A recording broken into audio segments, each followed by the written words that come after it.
your host, Anika Chung. Bridgerton Season 2, the highly anticipated period drama on Netflix created by Chris Van Dusen and the talented Shonda Rhimes. My dearest readers, Season 1 was quite entertaining, Daphne being the diamond, having a pretend relationship with the Duke of Hastings at first, but they end up burning for each other. And now this season, it's all focusing on the eldest Bridgerton son, the Viscount Anthony, finally beginning in search for his wife, and his sister Eloise braves her society debut, but we know that Eloise does not want to be in that society of a stereotypical wife. She likes her freedom along with Penelope, but Eloise kind of has no choice. And I think she might find love this season. You never know, we gotta keep on watching. And returning to the season for the first time in years is Lady Mary Sharma, after leaving years ago following her own rather scandalous marriage, with the help of her friend Lady Danbury to sponsor the Sharmas in London, including elder daughter Kate and her younger daughter Edwina. But Kate has her own mission. Due to cruel speculations of Lady Mary's parents, Edwina must marry a man of the nobility, and it must be Edwina because she is their granddaughter, and Kate, who's considered a spinster, is considered a bit too old to marry. But the tides have turned. She's definitely got the attention of Viscount Anthony Bridgerton. She's not like the other ladies. She loves horseback riding, smart and stunning. The queen has definitely stirred this pot this season. Edwina is the diamond. Who will Anthony end up with? We'll never know until we keep on watching. Seriously, I'm so curious to know though. When you're watching Bridgerton, you are entering into the Shondaverse that is set in the mid-18th century. The first episode of season 2 is dynamite, y'all. The Sharma sisters are shaking things up already. I'm feeling the story. I can tell there's gonna be a lot more drama and the possibilities of Lady Whistledown's identity revealed. We're also getting a little backstory of when Anthony was younger with his father and how he passed and the responsibilities that he has to take at such a young age. So much pressure, especially with his mother giving birth. That is really hard. I really feel for the guy. He looks so traumatized over the whole situation. People are asking like, okay, what should I do with your father's stuff? What should I do this and that? And he just looked like he wanted to run away. I could just tell from expression.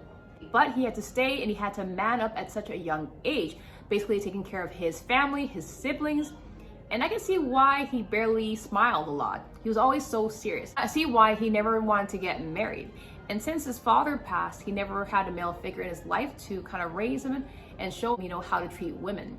And that was lacking. So I can kind of see why he's like acting all like whatever, women are supposed to be bred, wetter, whatever he said. Like, yeah, that was crazy though. I want to smack him across the face. I could tell she did too. He needed a slap.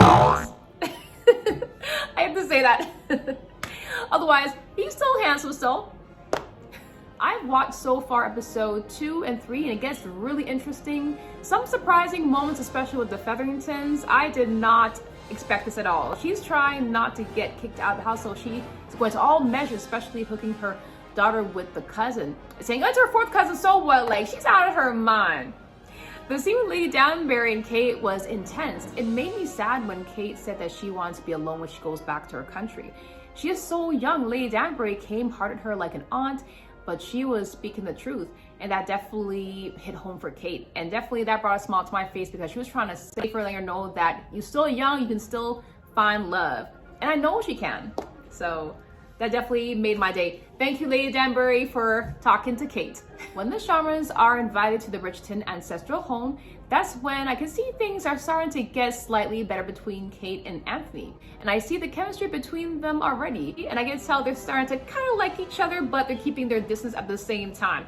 Because, she wants her sister to find love. So she's basically holding her feelings aside because of her sister. Seriously, older sisters sacrifice so much for their little sisters. Like, seriously, there's always something interesting going on in each episode. I can't wait for episode 4. The entire cast are superb. Simone, who plays Kate as the main lead, she was excellent. She was giving me Princess Tiana vibes. Adventurous, independent, and loves her horses. And is excellent at horseback riding. And Charitha, who plays her younger sister, Edwina, she was fantastic. Her character was kind to everyone, humble, and complimented Penelope's yellow dress. And Penelope was like looking so surprised with the compliment. And the girl was being real with her because honestly, not everyone can rock a yellow dress. And Penelope, she rocked it really well. So I gotta say that. And the girls are jealous of her. because they can't wear yellow. Yellow is a beautiful color to wear. It's all about how you wear it, whether you have your hair dyed yellow, your dress or pants or outfit. It's all about how you put it together. But yeah, anyone can rock yellow. It's just a difficult color to kind of work with. Seriously, I feel for Penelope when the Bridgerton son came back from his travels and thanking her for the letters she wrote to him and always called her good friend. And I can see the expression on her face, like, damn, can a girl get a break and get a date with this guy? Seriously, I would have just liked to see that. She deserves a date, honestly. And also the possibility of her identity being revealed, like she's also looking so worried. And when she entered the small village, she came across one of the seamstress in town and she was like looking so surprised. She ran away, but the girl didn't really think nothing too much about it. So I don't think she has anything to worry about as long as you don't go into that printing press area. So, but seriously, man, Eloise is on her trail. She's trying to get there and find out who she really is. Will Eloise succeed? We also gotta find out as well too. I love real settings of the locations, the castles, and the homes in this series. The details of the dresses flow so elegantly in the ballroom, and I noticed the song Material Girl was playing.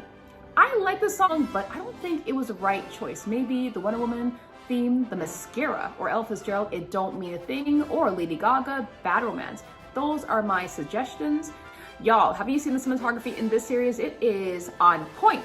And one of my favorite scenes, the Derby, I can see everyone having a great time. I've been to those events before. They're a lot of fun. Everyone gets all fancy, like a vintage, like 30s look, wearing those beautiful fascinators. And I can see why Queen Elizabeth loves attending these events. So, and we have one in Toronto called the Queen's Plate. So that event is really fun. And of course, seeing the horses, in action, which is really cool. Watching TV series like Bridgerton makes you wish you can kind of go back in that time. And it makes me think about that Pleasantville movie.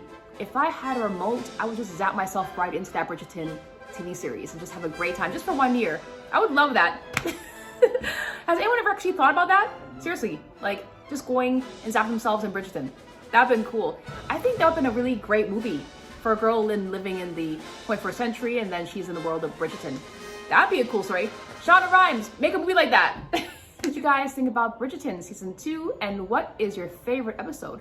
I highly recommend this series. If you guys have not seen it, you'll have a good time watching this. Let me know in the comments below. I'm your host, Anika Chung, and I'll see you next time on my next motion picture or trailer review. Love yourself always, and remember, be excellent to each other. All right, guys, I'll see you next time in pictures. Cheers, and that is a wrap. Cheers!